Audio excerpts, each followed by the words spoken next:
Bonjour à tous et bienvenue sur le plateau de Toute une histoire. Merci à nos invités d'être présents. Les hommes et les femmes que je reçois aujourd'hui ont vécu ou vivent une histoire incroyable. Pour la majorité des gens, le jeu est synonyme de divertissement, de simple plaisir, une parenthèse de distraction dans le quotidien.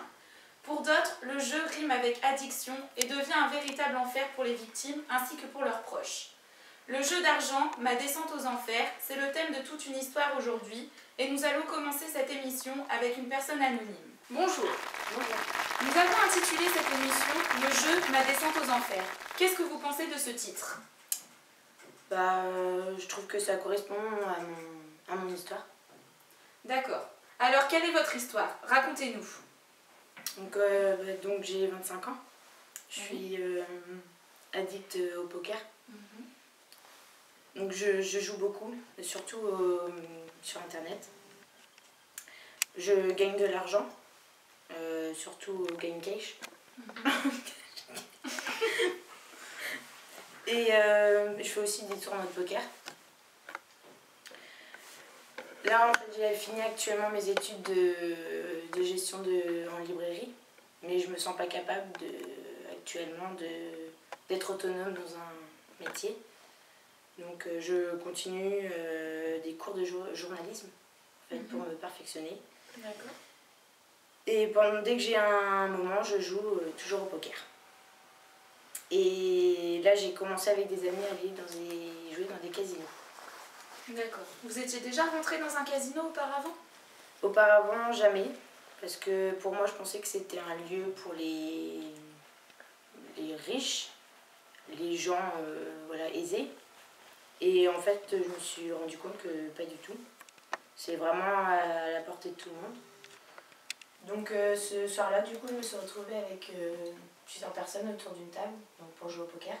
Du coup, à la fin de la soirée, après la fameuse partie de poker, je ne sais pas qu'est-ce qui m'a pris. J'ai été voir un des managers du casino pour voir s'il ne cherchait pas une croupière pour travailler.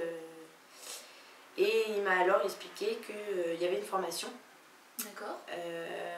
Qui permettait, après cette formation, donc non rémunérée, de devenir croupière au casino. Donc j'ai peut-être pas ce jour-là assez réfléchi, mais j'ai accepté donc la formation. Donc j'ai eu la formation très intensive, mais de 6 mois, qui à la fin de cette formation proposait un CDI. Donc j'ai accepté. Et une fois la formation terminée ? Donc comme je vous l'ai dit, donc ça a débouché sur un CDI donc, de 35 heures par semaine. Voilà.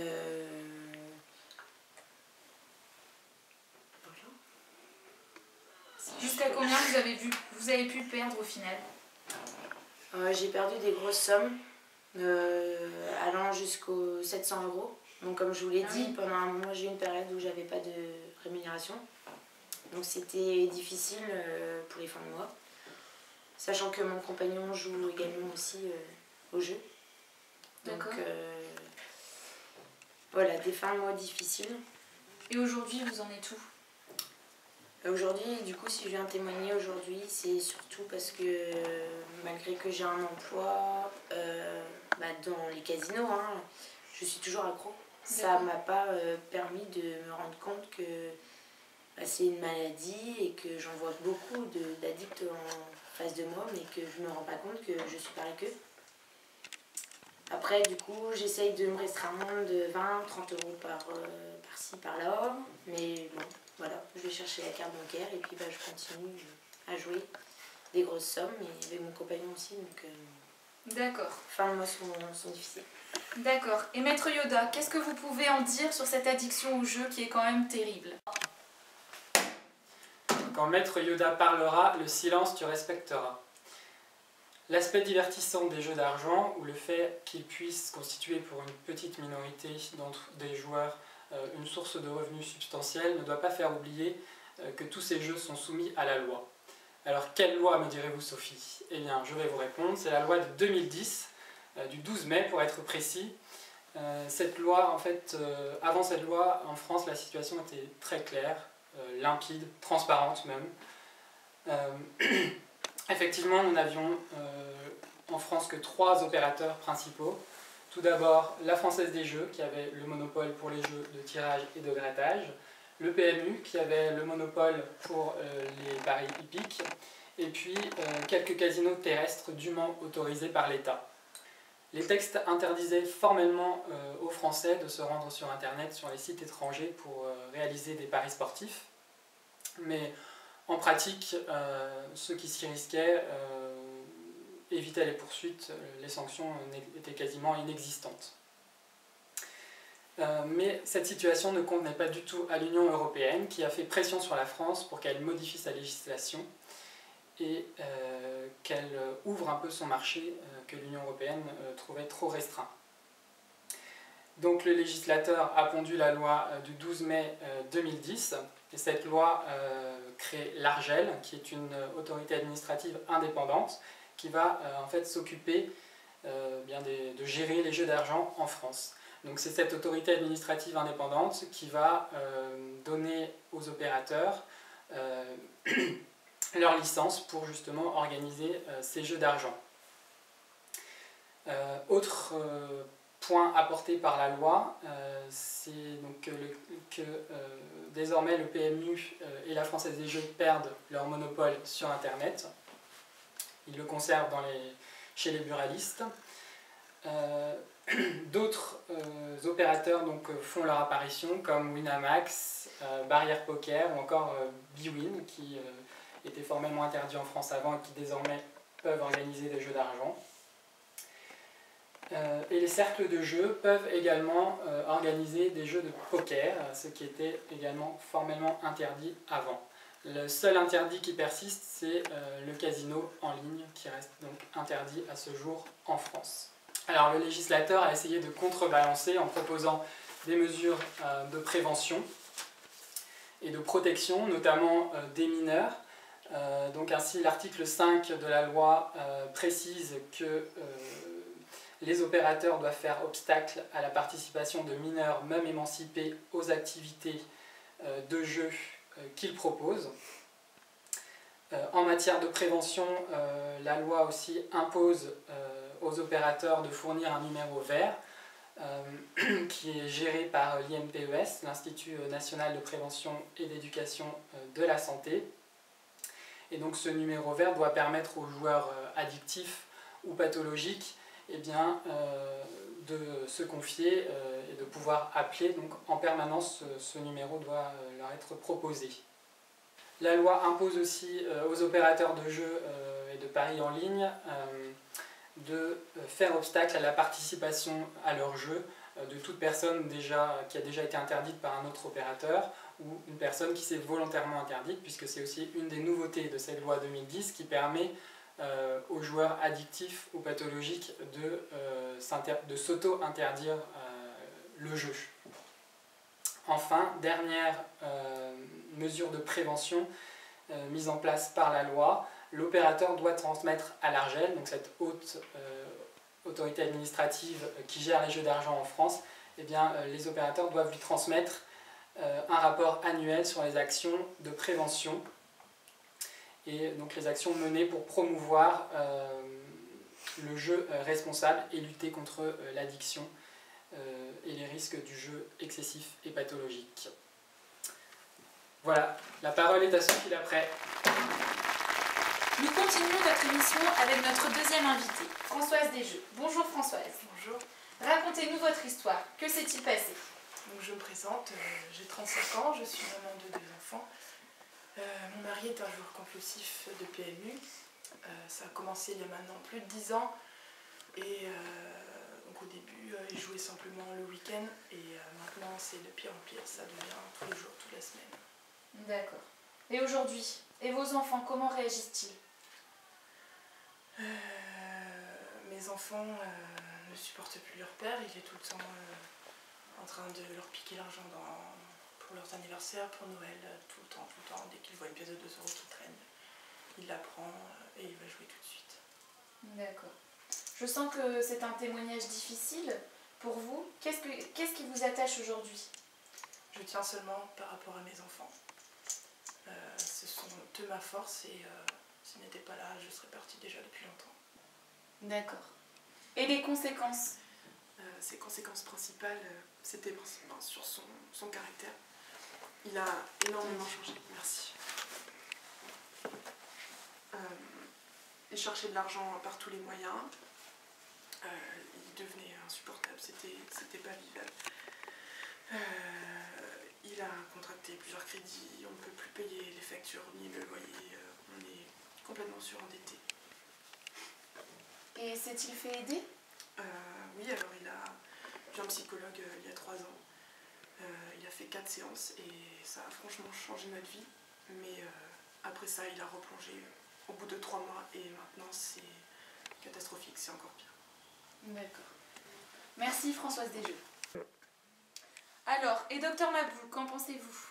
La dépendance au jeu d'argent s'appelle la ludopathie. Le joueur commence à courir un risque dès les premières fois où il va jouer et où il va commencer à gagner. Mais plus il joue, plus il court le risque de perdre, ce qui inévitablement va finir par arriver. Or, au lieu d'arrêter le jeu, le joueur impulsif va jouer toujours plus pour se refaire et récupérer sa mise, même si pour cela, il doit s'endetter, voire, dans certains cas, voler de l'argent. Les signes qui doivent alerter, donc tout d'abord la préoccupation constante au jeu, le besoin de jouer des sommes excessives, des efforts répétés mais infructueux pour contrôler et réduire le jeu ou arrêter de jouer, l'agitation ou l'irritabilité, le recours au jeu pour échapper à des difficultés, que ce soit financières, familiales, professionnelles, l'habitude de jouer de nouveau pour recouvrer ses pertes, le mensonge, pour cacher l'ampleur des habitudes de jeu, l'accomplissement d'actes illégaux pour financer le jeu, comme le vol, la perte ou la mise en danger de possibilités professionnelles ou de relations affectives à cause du jeu, et la dépendance envers autrui pour des aides financières. La trajectoire classique d'une personne dépendante au jeu d'argent sont la phase de gain, puis la phase de perte, et enfin la phase de désespoir. Certaines approches thérapeutiques telles que l'INSERM précisent que différentes techniques psychologiques existent pour le traitement du jeu pathologique, notamment les thérapies comportementales. La participation aux réunions de groupes anonymes est une bonne thérapie, en général, et est présentée comme l'un des traitements les plus répandus. Les données concernant l'utilisation de traitements psychotropes dans le jeu pathologique sont actuellement préliminaires. Aucun traitement médicamenteux n'a encore reçu l'autorisation de mise sur le marché dans cette indication. Si vous avez besoin de vous faire aider, vous pouvez consulter l'Institut du jeu excessif, Joueur Écoute Info Service ou SOS Joueur, au numéro s'affichant en bas de votre écran, 0 810 600 115. Notre troisième invité est accro au jeu de grattage et au loto. Il parle d'une vie gâchée de honte. Il est aujourd'hui au chômage. Bonjour Gaston Lagratte. Bonjour. Vous employez des mots forts pour décrire votre situation actuelle. Qu'est-ce que ces jeux ont eu comme conséquence chez vous? Racontez-nous votre histoire. En réalité, les jeux d'argent, ça a gâché ma vie. À cause de ça, je suis endettée, j'ai plus d'argent, j'ai plusieurs crédits sur le dos que j'arrive pas à m'en tirer, quoi. D'accord. C'est vrai que envers ma famille, mes amis, j'ai honte de moi. Je me reconnais plus vraiment. Avant, j'étais plutôt mignon, quoi. Et là, maintenant, je sens que ça a un petit peu baissé, quoi. Et je continue à jouer malgré que de l'argent, j'en ai plus. Je peux plus payer mon loyer. Du coup, j'ai failli être expulsée de mon appart, quoi. Et aussi, vu que je passais mon temps au bar, quoi, avec les copains, tout ça, on buvait des coups, on jouait toute la journée. Et du coup, à cause de ça, j'allais plus au boulot et j'ai perdu mon travail. Du coup, toute ma femme est partie, avec un autre en plus, vous imaginez. Oui. Mes enfants m'adressent plus la parole. C'est vrai qu'à force de leur mentir et de faire des belles paroles comme quoi j'allais arrêter, ils en ont eu marre et voilà quoi, j'ai plus de nouvelles. Votre témoignage est vraiment très touchant, mais est-ce que vous vous rendiez vraiment compte de ce qui se passait? Ou de ce qui se passe encore? Déjà, j'allais pas souvent à la banque pour voir mes relevés de compte, alors là en plus, quand j'y allais, c'est que mon banquier m'avait appelé. Et moi, je réalisais pas les sommes que je dépensais. J'ai bêtement joué tout ce que j'avais. J'ai même hypothéqué ma maison. C'est pour ça que maintenant, je me retrouve en appartement parce que voilà, je l'ai perdu. Mais bon, voilà, tout ça maintenant, c'est passé. J'ai plus de sous. J'ai plus de sous. Je sais même pas comment je fais encore pour payer ma nourriture. C'est vrai, je saute les repas. Ben, aujourd'hui, voilà, en résumé, je paye cher mes erreurs. Et encore pour de nombreuses années, je pense, parce que voilà, l'argent, ça vient pas comme ça. Ma dépendance au jeu à gratter, ça a bouleversé ma vie. Dans le mauvais sens, évidemment. Et voilà. En plus de ça, ben, quand on n'a plus d'argent, voilà, il y a d'autres addictions qui arrivent. J'ai sombré dans l'alcool, la drogue. Voilà, tout va mal. D'accord. On verra la suite après ces messages de la rédaction. Écoutez bien ces messages, c'est peut-être votre histoire. Comme nos invités, vous pouvez nous raconter votre histoire. Vous consommez régulièrement de l'alcool, du cannabis ou vous fumez. Vous êtes accro au sexe ou au travail. Vous souffrez de trichotillomanie, de TOC ou bien de cyberdépendance. Vous souffrez d'une ou plusieurs phobies. Vous effectuez des achats compulsifs sans arrêt. Vous souffrez de troubles alimentaires. Pour nous raconter votre histoire, contactez notre équipe au 0820 16 30 15 ou connectez-vous sur le site de France 2, rubrique Toute une histoire. Notre dernière invitée se prénomme Brenda Vegas. Elle était accro aux jeux de casino, aux machines à sous. Elle a vécu un véritable enfer, mais elle s'en est sortie. Aujourd'hui, Brenda est venue témoigner devant nos invités pour leur montrer que même si l'on est au plus mal, on peut s'en sortir. Brenda nous raconte aujourd'hui ce qu'elle a pu ressentir à cette époque. Bonjour Brenda. Bonjour. Donc Racontez-nous votre histoire. Oui, donc j'ai été accro pendant de nombreuses années, mais bon, j'y allais tout le temps au casino en fait. Je connaissais tout le monde, même le directeur de l'établissement. Mais j'ai beaucoup gagné, mais j'ai surtout beaucoup perdu. D'accord. Et du coup, je suis tombée en dépression. C'était vraiment, mais j'étais au bout du rouleau vraiment. J'avais un désintérêt total pour tout quoi. Vraiment pour tout. Le sexe n'avait plus aucun intérêt, les loisirs non plus. J'allais même jusqu'à renier ma famille, j'allais même plus les voir. Tellement le jeu me procurait une adrénaline qu'en fait tout le reste était fade à côté. Et donc j'étais vraiment, mais j'étais Au bout du rouleau quoi. La violence est même apparue dans mon couple, hein, ça n'allait plus. Mon conjoint m'avait dit qu'il allait me quitter et tout, et moi je le croyais pas, et puis d'un coup il est parti, du coup je me suis retrouvée toute seule, mais depuis j'ai rencontré Brandon. Et c'est lui qui m'a vraiment sortie de ma galère quoi. Grâce à lui, j'ai guéri, je suis plus addict au jeu. C'est votre compagnon? Oui, il est là. Il m'a vraiment sorti du gouffre, hein. Merci Brandon. C'est surtout mon Brandon qui me motivait, il me disait tout le temps « Allez ma Brenda, faut pas se laisser aller !» Donc grâce à lui, je suis là aujourd'hui et puis je peux enfin vivre quoi. Merci encore mon Brandon. Maître Yoda, un petit mot pour la fin? Eh bien, je dirais simplement que le code pénal tu respecteras et de ton addiction tu guériras. Et vous, docteur Maboul? Si vous voulez savoir où vous en êtes dans votre...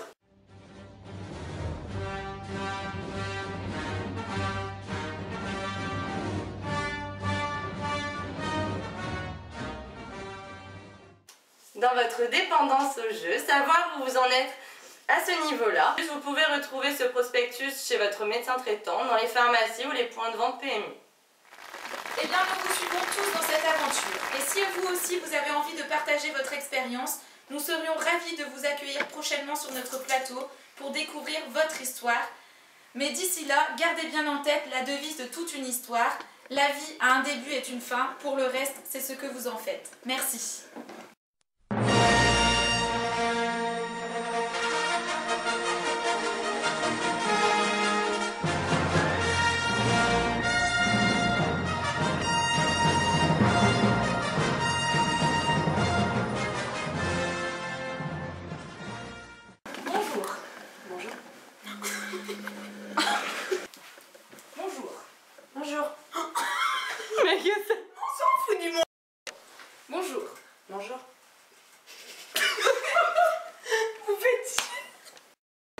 Bonjour.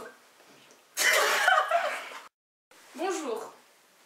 Nous avons intitulé cette émission... J'aime bien faire, ok, je vois pourquoi. Toi, tu peux pas faire ça alors. Brenda nous raconte aujourd'hui ce qu'elle a pu ressentir à l'époque. Merci Brenda. Maître Yoda... Ah merde! Ah non, merde! Voilà, j'avais raison. Eh bien, leur aspect divertissant... Non, ça va pas aller. Eh bien, leur aspect divertissant... Oh, non, j'arrive pas avec cette phrase en fait. L'aspect divertissant des jeux d'argent ne doit pas faire oublier... Vous pouvez les appeler au 0 810 600 115. Prix d'un appel. Pour en savoir plus, petit prosté. Et vous, docteur Maboul? Eh bien moi, Sophie Dalpré, je propose... Et vous, docteur Maboul? Alors, Et vous, docteur Maboul? si vous voulez savoir où Ma on vous en... robe. Et vous, docteur Maboul? Si vous pensez être dépendant... Ma robe. Et vous, docteur Maboul? Si vous pensez être dépendant... Ma robe.